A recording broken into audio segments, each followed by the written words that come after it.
اعوذ باللہ من الشیطان الرجیم بسم اللہ الرحمن الرحیم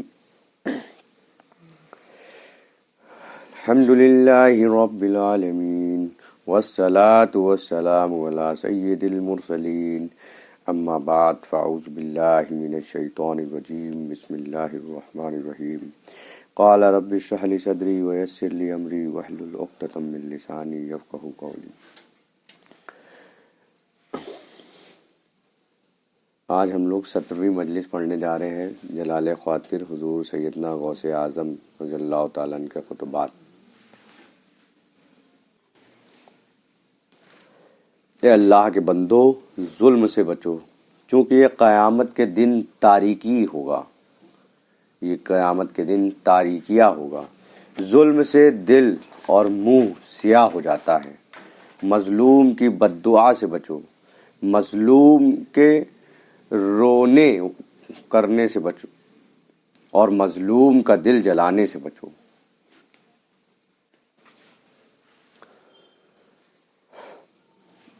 مومن اس وقت تک نہیں مرتا جب تک ظالم سے بچ نہ جائے اور اس کی موت اور اس کے گھر کی بربادی اور اس کی اولاد کی یتیم ہونے اور اس کا مال چھیننے اور اس کی چودراہٹ کو دوسروں کی طرف منتقل ہوتا دیکھ نہ لے۔ مومن جب دل والا بن جاتا ہے اس کے لیے غلبہ ہوتا ہے کہ فیصلہ اس کے خلاف نہ ہو بلکہ فیصلہ اس کے حق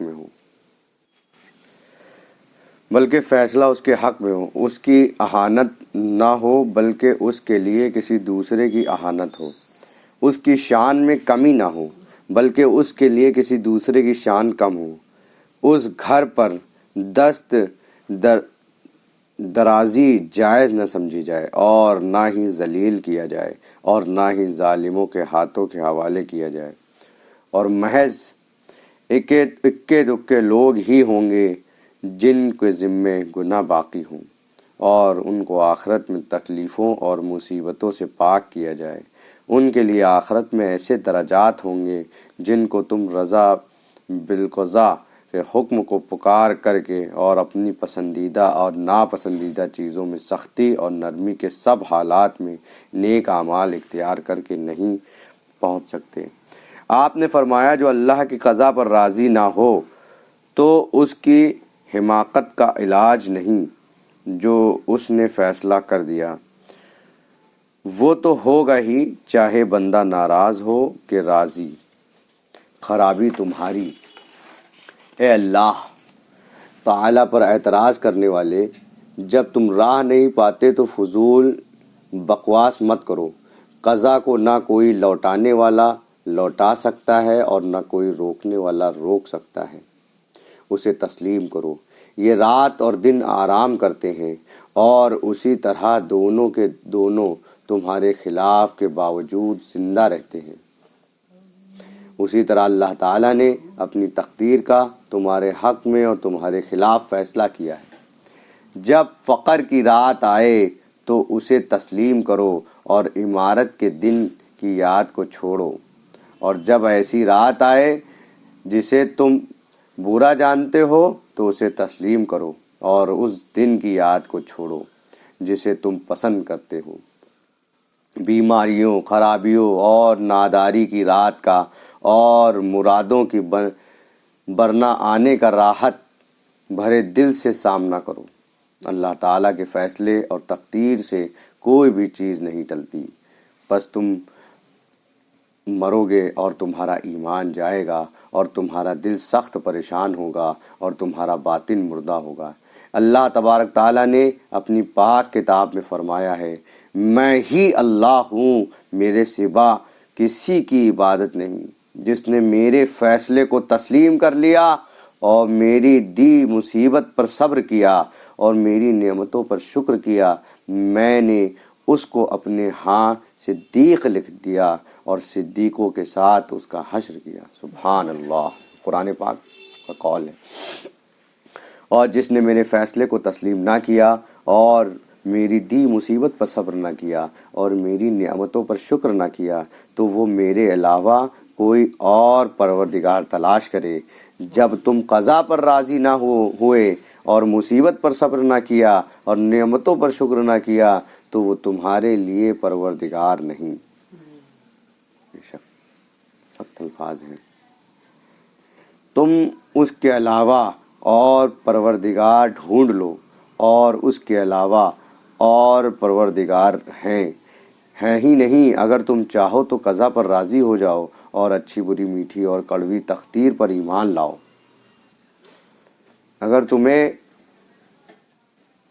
اگر تمہیں پہنچے تو ڈرو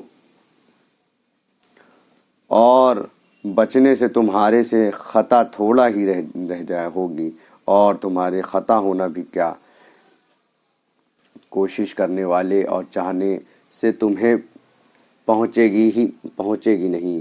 جب تمہارے لیے ایمان ثابت ہو جائے گا تو تم ولایت کے دروازے کی طرف بڑھو گے تو اس وقت اللہ کے ان آدمیوں میں سے ہو جاؤ گے جن کی عبودیت اس کی ثابت ہو چکی ہوتی ہے۔ ولی کی علامت یہ ہے کہ اپنے سب حالات میں اپنے رب عز و جل کی موافق ہو، احکام کو بجا کر اور منع کی ہوئی چیزوں سے رک کر بغیر کیوں اور کیسے سراپا موافقت ہو جائے، لا محالہ اس کی صحبت رہے۔ تم سینہ بلا پشت، نزدیکی بلا دوری، ستھرائی بلا گندگی، پن بھلائی بلا برائی نہ ہو۔ تم نے اپنا اسلام مضبوط نہیں کیا تم مومن کیسے ہوگے، اور تم نے یقین مضبوط نہیں کیا تم عارف ولی بدل کیسے ہوگے، اور تم نے معرفت ولایت اور بدست کے علم کو مضبوط نہیں کیا تو محب فانی کیسے ہوگے۔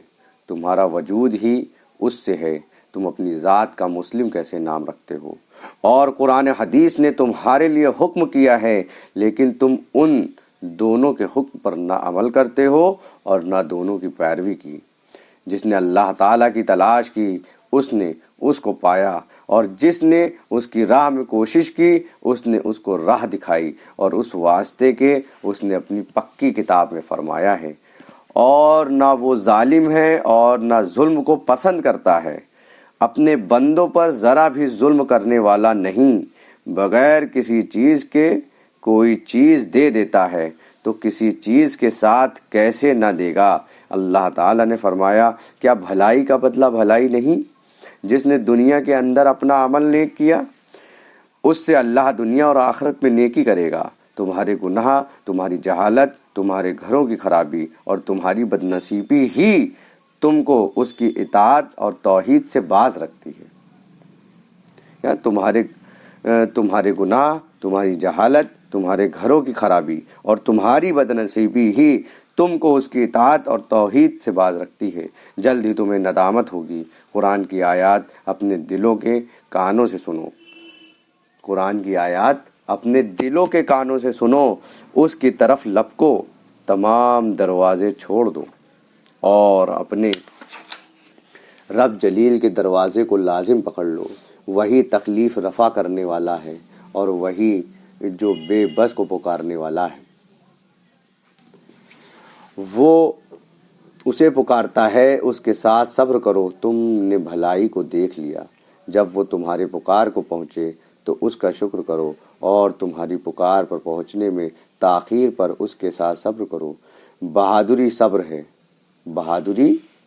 ہے۔ اللہ آنے والی تکلیف کو رفع کرنے والے، ہمارے تکلیفوں اور مصیبتوں کو رفع کر دیجئے، اس واسطے کہ آپ بے چین کی پکار کو پہنچنے والے ہیں جب وہ آپ کو پکاریں گے۔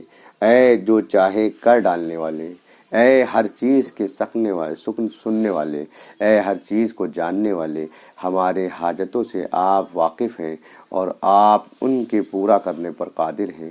آپ ہمارے عیبوں سے خبردار ہیں اور ان کو مٹانے اور بخش دینے پر قادر ہیں۔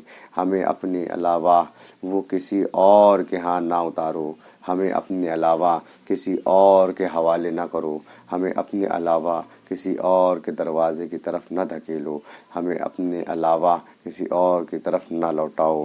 آمین یا رب العالمین۔ وآخر الدعوانا والحمد للہ رب العالمین۔